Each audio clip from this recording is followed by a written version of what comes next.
Right, so here we are again with the next episode. Thank you for watching the last episode. If you did, if not, I suggest you go back and watch it because we're going to be starting off with where the last episode ended. So here's that.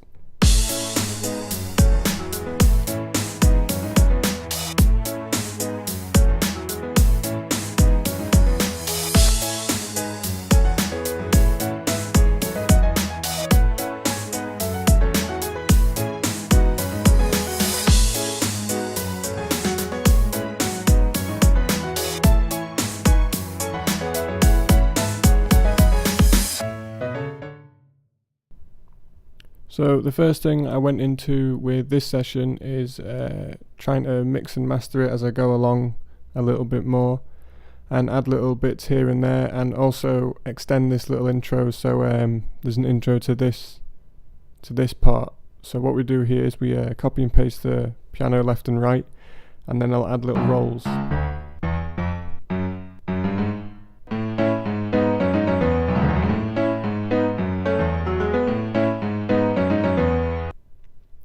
So once they're in, I'll copy and paste that over to the next bit as well. So it breaks into the intro bit a little bit better. And then I also add some hi-hats and some other little effects here and there to add to it. Here's the hats.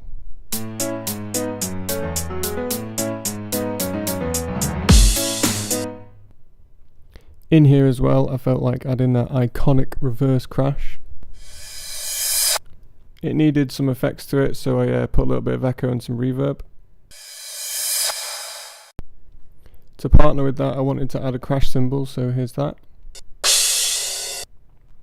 Again, it needs a lot of mixing in, so here's some EQ effects that I moved, and also some reverb, echo, standard stuff. A lot crispier, much nicer, moving into all together.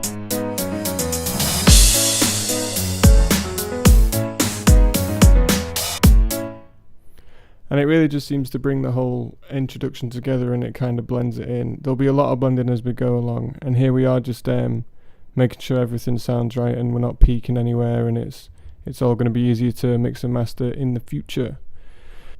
So moving on here, I add a ES2, I think it is, which is going to be a noise wave, which is like a white noise. And the way you do that is you use the tutorial settings there, and then it should sound like this.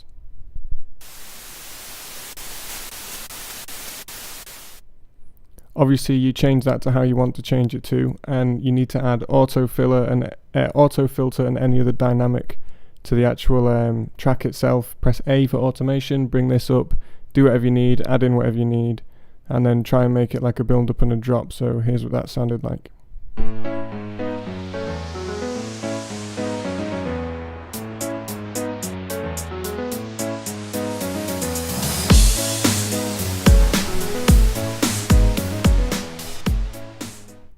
So after making these changes, I did a couple more changes to perfect it, or well, as perfected as I wanted it, and then I added a little bit of echo to the original thing, or reverb. And then on top of that, I wanted to do a little bit more, so I threw in a little bit crusher to make it a little bit more playful.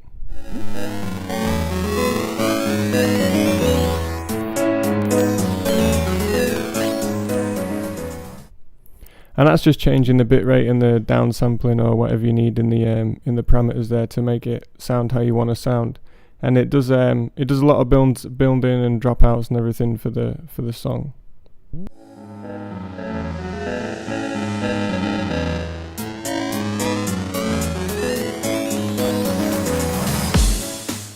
It's just a really nice way to introduce to the song, I think. Well, this particular style of song anyway, because it's not really taking itself seriously.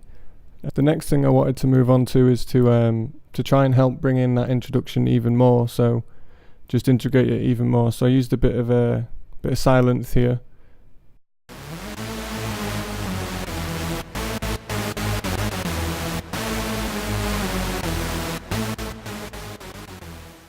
And after changing some of the presets in silent, I ended up with this.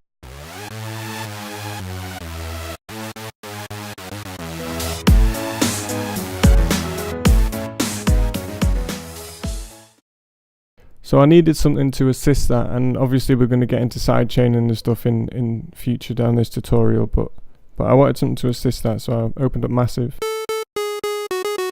and moved stuff around to get this. Now, a lot of this that's just happened gets changed quite drastically in future, but this is just the workings of how I work and how you should maybe think about moving stuff around.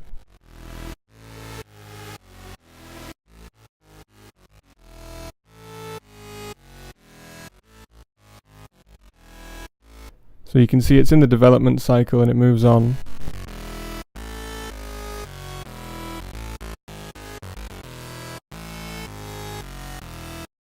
Still wanted to keep the theme quite playful and not take itself so seriously, so it's a little bit dirty. And then I needed to accompany it with some light jingles.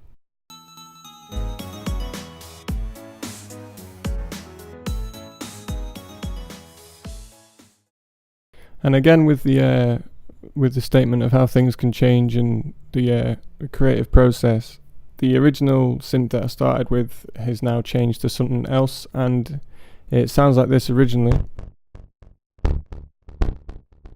So I knocked it up an octave and another one.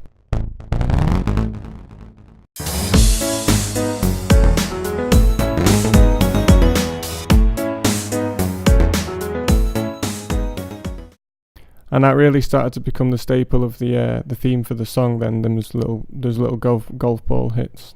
So I did a little bit more editing.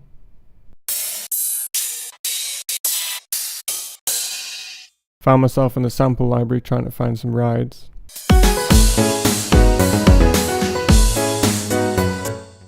Just to add a little bit more dynamics to the drum kits and a little bit of variation with the cymbals, and to make it more a little bit realistic. I don't advocate when you're making something electronic or some sort of MIDI composition. I don't advocate making it very realistic or really trying to get a whole realism feel going. But you should make some things more realistic than just digital.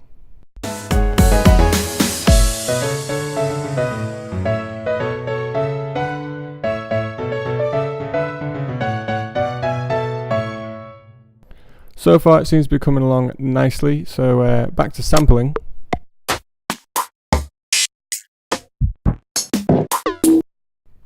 The most fun you can have. I even went to East-West.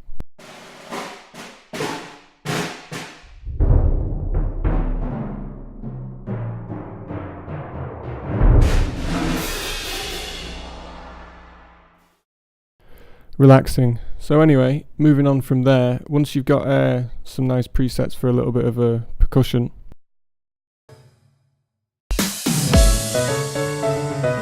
I wanted to get like some drum and bassy sort of rapid fills in there from the drum kit, so just all around the toms basically.